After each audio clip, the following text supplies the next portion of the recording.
Good morning. Welcome to the Unitarian Universalist Fellowship of the Emerald Coast, UUFEC for short. I'm Amanda Pyburn, a member here and your service leader this morning. If you're visiting, we're so glad you found us. You can learn more about our fellowship on our webpage, uufec.com, and we've got our Facebook page up and running again too, so you can also check us out on Facebook. Please fill out a visitor card on the table by the front door if you'd like to get our weekly emailed newsletter. We look forward to talking with you after the service. As Unitarian Universalists, we have no shared religious beliefs. What church can say that? Instead, we learn from all religions, all wise thinkers, literature, science, and each other. But we do share certain values that are described briefly on the back of your order of service. If you want the full text, go to uua.com or our webpage too, and you can find it.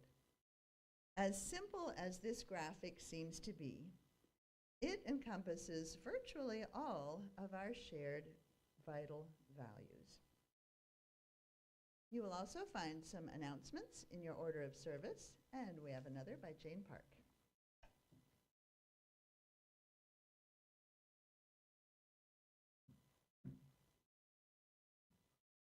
Good morning. My name's Jane Park, and I'm the co-chair of the Social Justice Committee with Stacy Shanks over there. And this will be short. Please, if you're interested in upcoming vigils and protests or whatever, there's so much going on, come find me. I'm not going to give details now for you all to pull out your phones and write stuff down, but there's stuff today and coming weeks. I'll be sitting in the back, and Monday, January 19th is Martin Luther King Parade. We always have a good showing at that. I will be out of town. I think I already have 2 volunteers to help lead it, but I'd like a really good turnout, even though I can't go. So please see me at the back, and I have lots of information about that too. Thank you.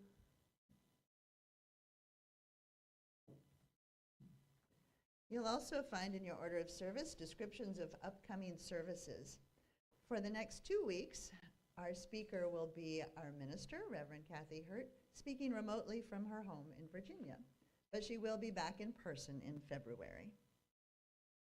After the service, everyone is welcome to stay for coffee and refreshments, followed by our second hour small discussion groups.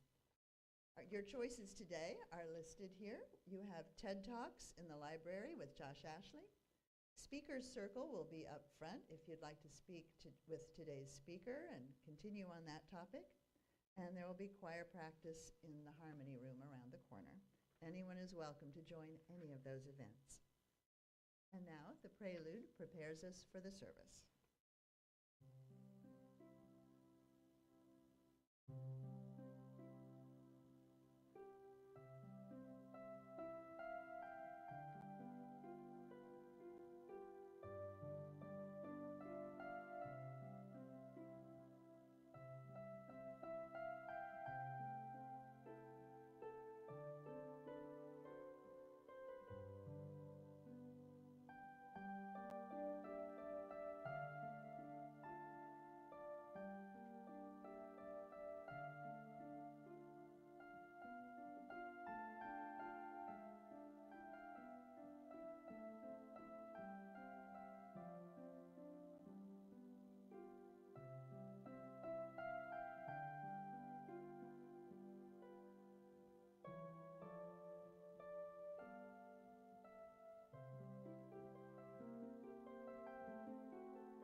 Will Alex come up to light the chalice?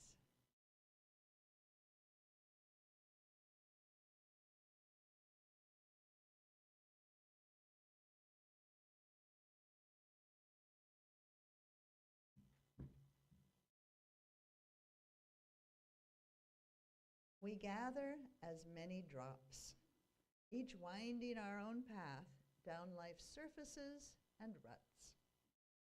Here, we pool together as a single body, flowing together for a time. Together we are a stream, at times even a river. For with our shared force, we can travel toward oceans of meaning and seas of connection.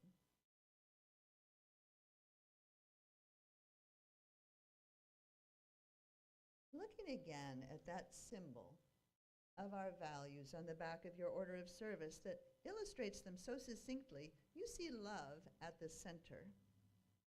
You'll notice the word service is not there. And yet, isn't service how we show love? How we act generously, how we transform people's lives, creating justice, and so on? As you use, and honestly as people just trying to be good and decent, service is a vital part of our mission. But it can also be daunting when the needs around us are so great. So we begin this morning with opening words you may recognize from Edward Everett Hale. I am only one. But still, I am one. I cannot do everything. But still, I can do something. And because I cannot do everything, I will not refuse to do the something that I can do. Our opening hymn is number 127 in the gray hymnal. Words will also be projected. It's called, Can I See Another's Woe? You may not recognize it. Cecile will play it through once first, and then if you'll stand to sing.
If the kids would like to come forward, anyone young at heart, come forward.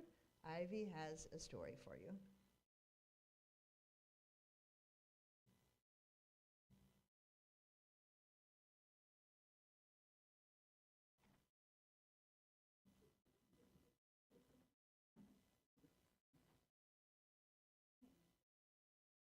Good morning.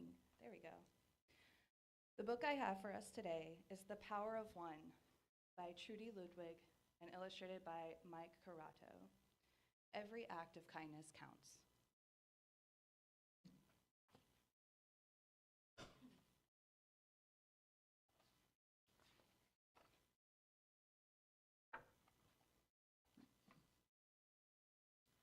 Sometimes one can feel like a small and lonely number, But don't let this little number fool you. Switch hands. Excuse me. One is a lot bigger and more powerful than you think. One, after all, is the starting point for change. One good listener can make even the smallest voice feel heard.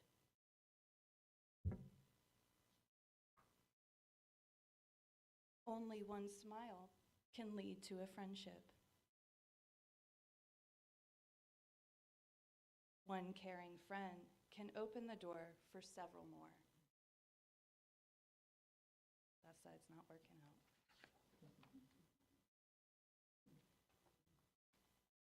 One sincere apology can help heal big and little hurts.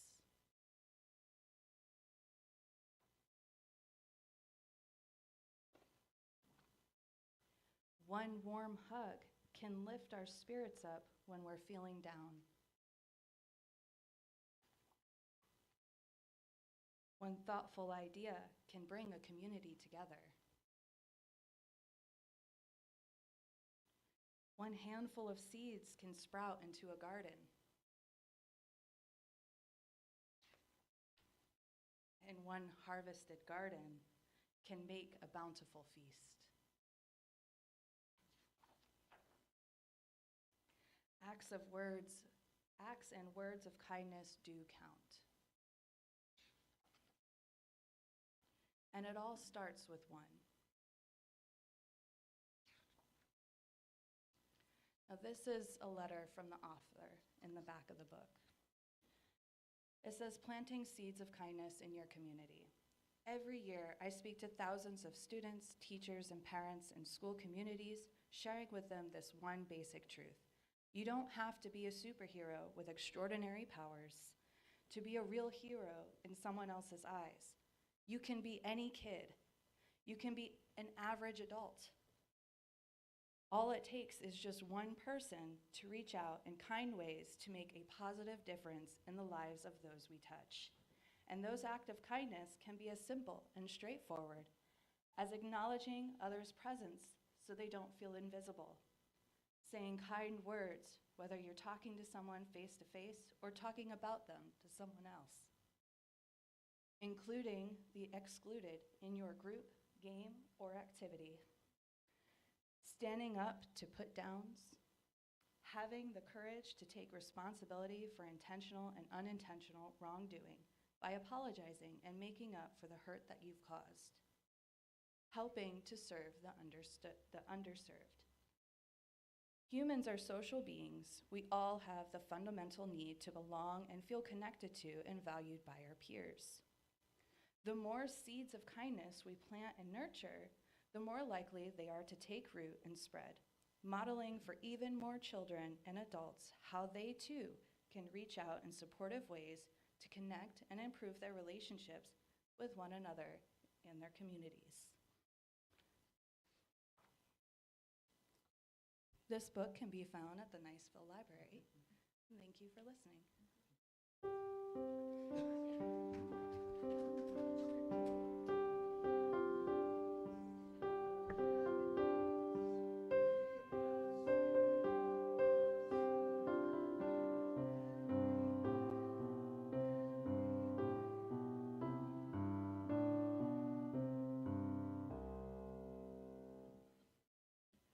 The sharing of joys, milestones, and concerns is a tradition we enjoy in our fellowship.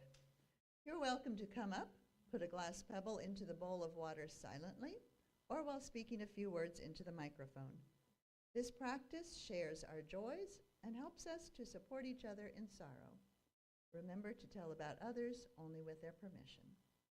And I'm going to start us off this morning.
We leave a time every week for some quiet meditation or prayer.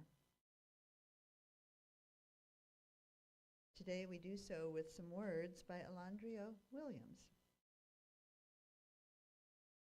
Close your eyes if you wish. Breathe in and breathe out. When you hear the word liberation, liberatory spirit, liberatory life, liberatory possibilities, what does that conjure in your soul?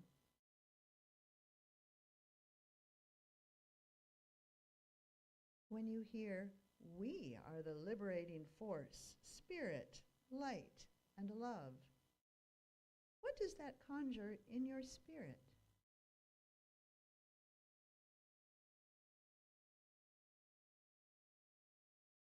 When you hear that we have the power to transform the world around us, what does that mean in your bones?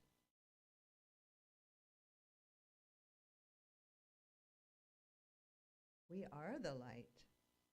We are the wisdom. We are the ancestors. We are those yet to come. How do we fully hold all of that in ourselves?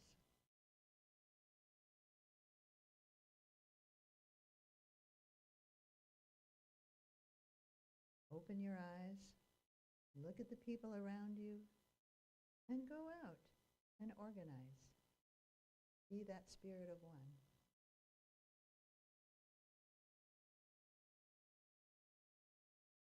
After our song of dedication, the greeters will take up the offering. If you're visiting, feel free to pass the plate along. Consider yourselves our guest today. If you're paying your pledge with a check, make sure you put a note in the memo line. And any cash offerings and unmarked checks will be shared equally with our Share the Plate partner, which for January is Shelter House, a nonprofit committed to supporting victims of domestic and sexual violence in Okaloosa and Walton counties. Please be generous.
We're very fortunate this morning to have a guest speaker, Samantha Sanabria. She's been in our area about 4 years now and is the founder of the Emerald Coast Period Pantry, one of which we have out in front of our own building. Samantha.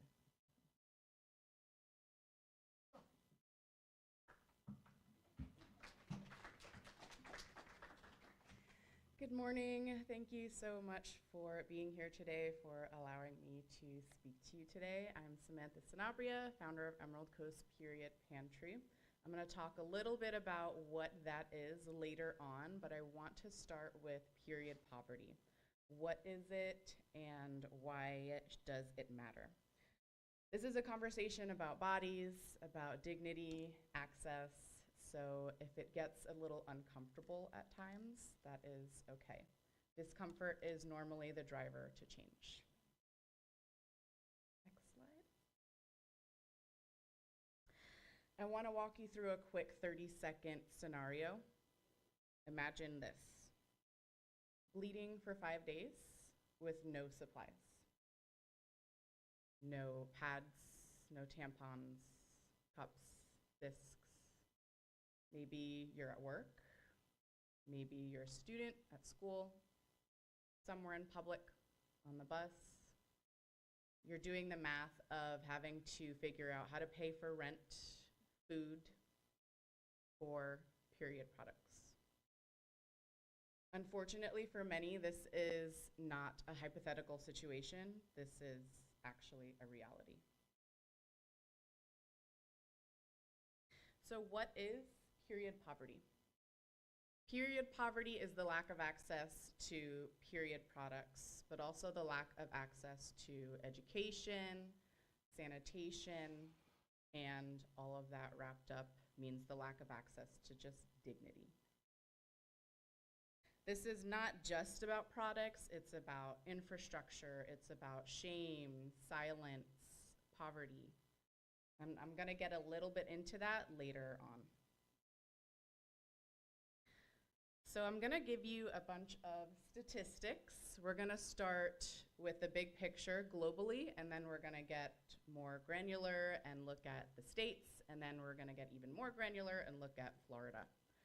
I am a former teacher, and so I like to engage my audience. So I'm gonna have some statistics up here, and I want you to guess the number for each statistic. And I'll read them if you can't see them.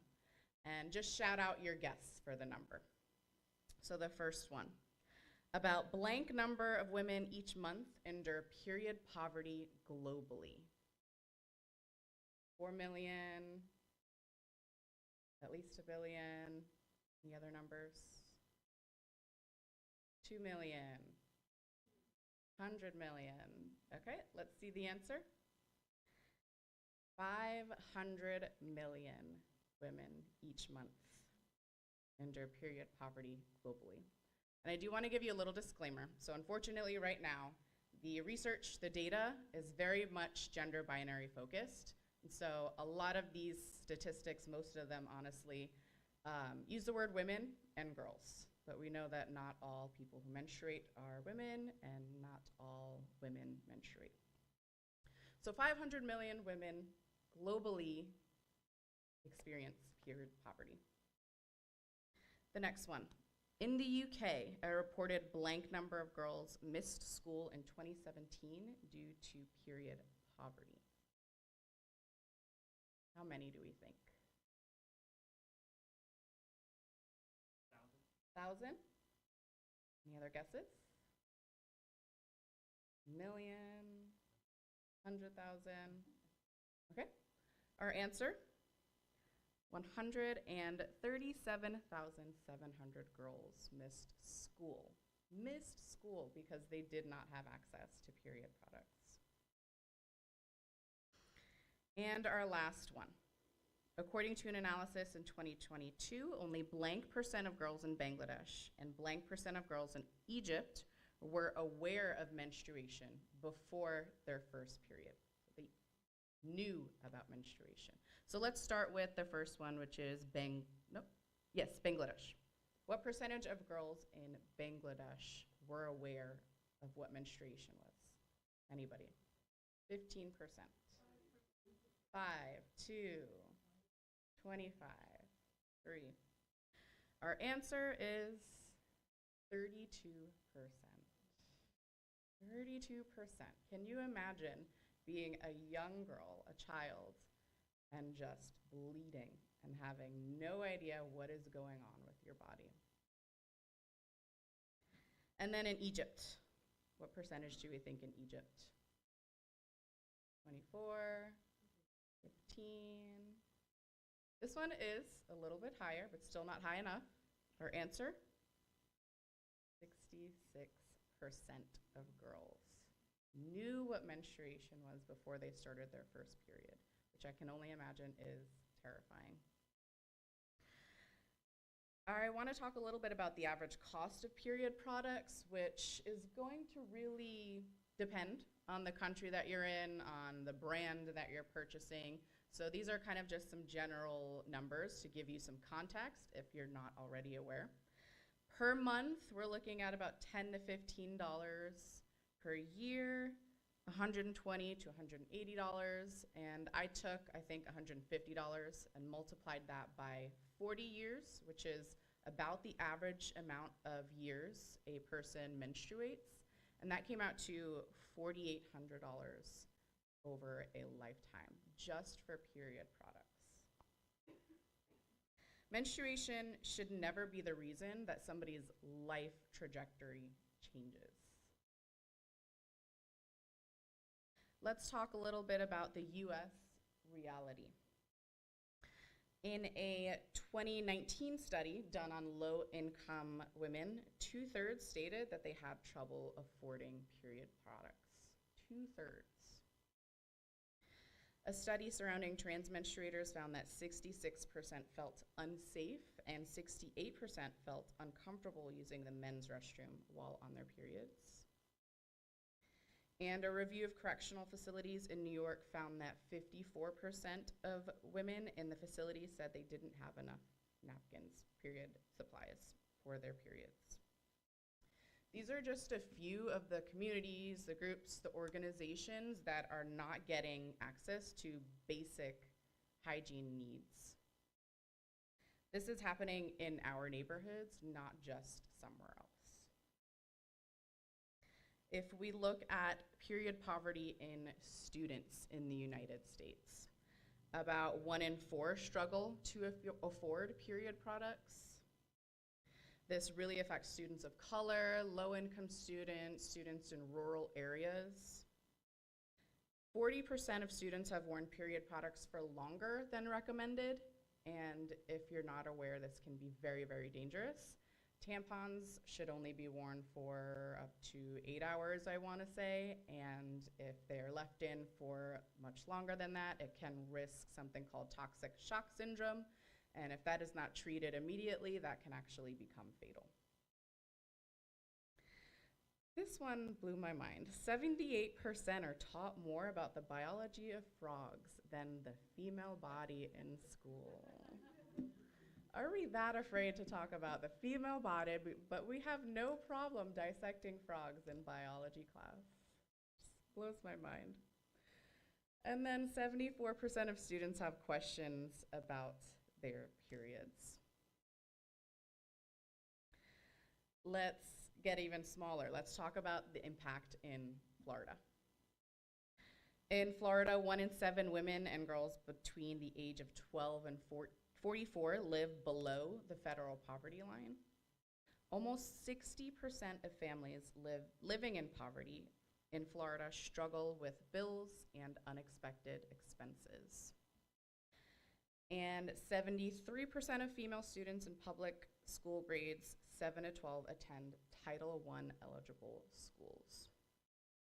So a little bit about the gaps in access here locally. Emerald Coast Period Pantry has given to organizations like Fresh Start in Fort Walton Beach. We have given to the Hurlburt Chapel and Housing Center during the government shutdown, Opportunity Place, in addition to the 6 pantries that we have around the area. We have also given to Fort Walton Beach High School, Choctaw High School, Liza Jackson Prep, Pryor Middle, Asha. And I talked to these schools, and unfortunately, it's a lot of the nurse techs or the staff there funding the period products themselves out of their own pockets. And this is something that should not be happening. So there is absolutely a need for this stuff in this area. So what do these numbers actually mean? I just threw a bunch of data and statistics at you, but I want to make sure that I translate that for you. What does it mean? Period poverty means choosing between menstrual products and food. And if you are somebody that maybe didn't have access to menstrual products at a time, maybe you took a wad of toilet paper and put it in your underwear, and we all know that that is not a fun thing to do. And it's either that or eating this month. Period poverty means missing work or school due to a lack of period products. Imagine calling out of work or not going to school because you don't have what you need. And it means students feeling stressed, embarrassed, due to a lack of access to period products. People who menstruate for the first time are in that awkward phase of figuring things out, and then to have that added stress of not having a period product available to them is unimaginable. I have a friend who is a PA at the Fort Walton Beach Hospital in the ER, and she told me the story once of a woman who came in. It was her first time on her period, and she had pain and cramps, and my friend had told her about the period pantry that we have outside of the Fort Walton Beach Library, and she was super thankful that there is a resource like that in this area because she didn't know where to go for these products. She didn't really know what was happening with her body. She was unhoused, and so yeah, it's just little stories like that that definitely keep us going. So what role do shame and silence play? Menstruation, as we know, is something that is still very much stigmatized. It is something that is considered dirty and unclean and gross by a lot of people. And then that is taboo, right? It's like we don't talk about it. That leads to silence. We can't talk about this. It's just no thank you. Even though we can watch all the Quentin Tarantino movies we want and see all the blood and guts on TV, if it comes out of vagina, no thank you. And then that leads to shame.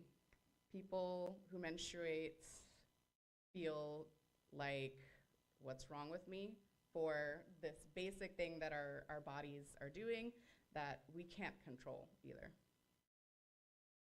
And then this shame blocks policy, it blocks funding, it blocks basic conversation around this topic. I'm not going to name any names, but a local high school, when asked if they would put a period pantry in their school for their students, said that they didn't want to because they didn't want to get political. And I mean, at this point, women's bodies are political, so this is just about access. It's wild. So this is something that affects everybody. It's not just something that affects those who menstruate. So what can we do? What can we do to restore just basic dignity to people who menstruate? I'm going to tell you a little bit about my story, the Emerald Coast Period Pantry story. So I discovered Tampa Period Pantry a little bit over a year ago. They have these period pantries. They're like small metal cabinets or lockers, boxes. Think of a little free library, but instead of leaving or taking books, it's free period products. And the founder of Tampa Period Pantry put all of these around the Tampa area. When I discovered her, she had about 15 in the area, and now she's up to 31 the last time I checked. I saw that and I thought, that is awesome. I would love to bring something like that to this area. So I went to the health department in Fort Walton Beach and I asked them if they had any statistics on menstruation in the area. I definitely wasn't expecting them to. Unfortunately, they didn't.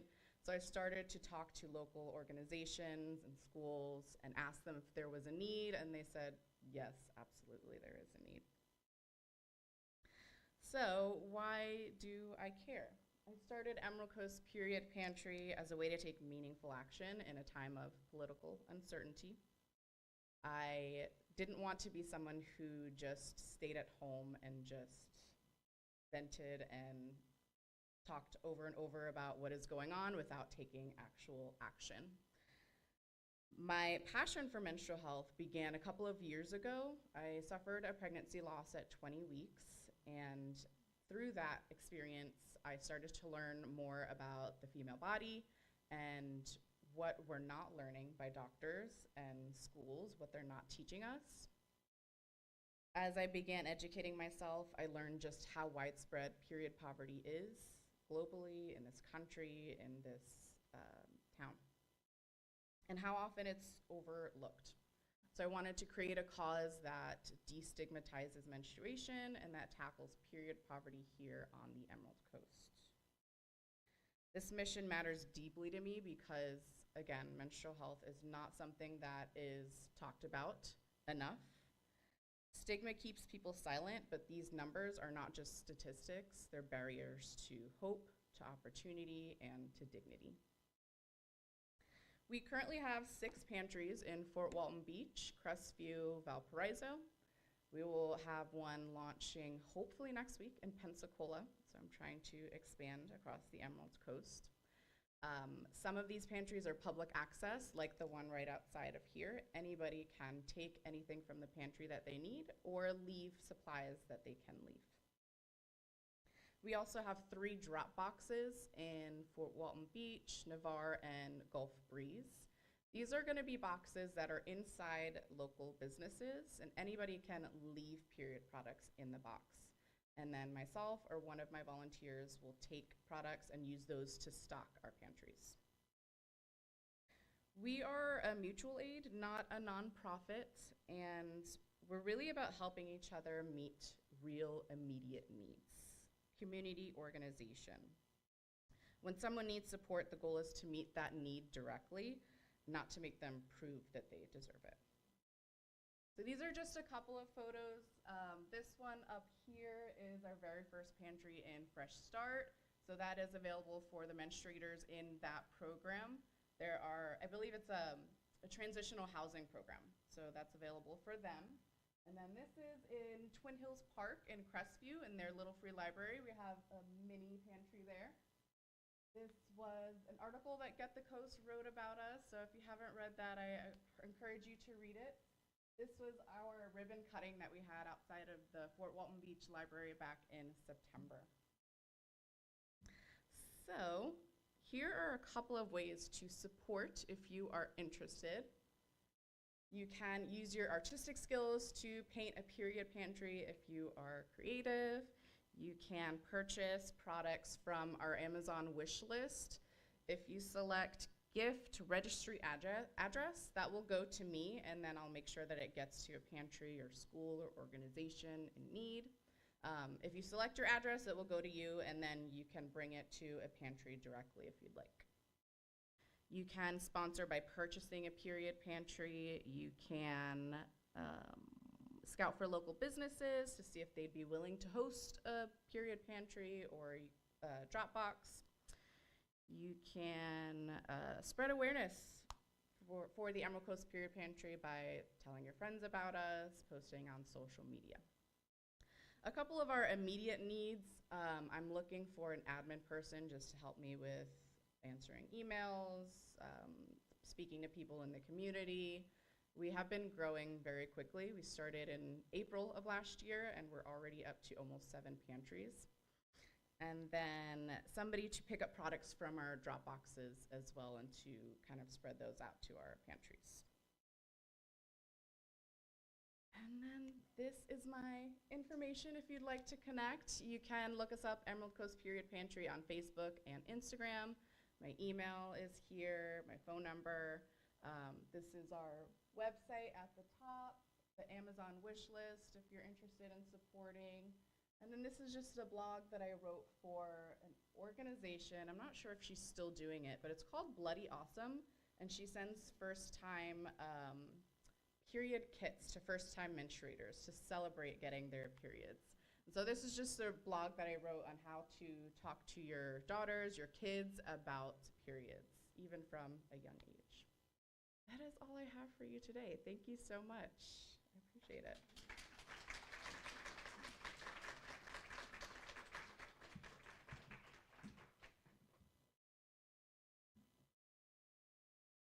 Thank you. If you will stand for our final hymn, Our World is One World, number 134 in the gray hymnal.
To wish for compassion, to pray for courage, to experience doubt, to bear sorrow, to strive for sureness.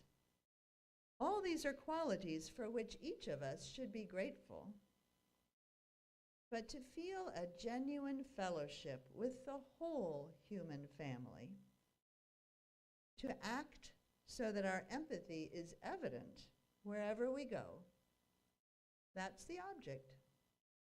That's the lifelong goal. Please stay seated for the postlude.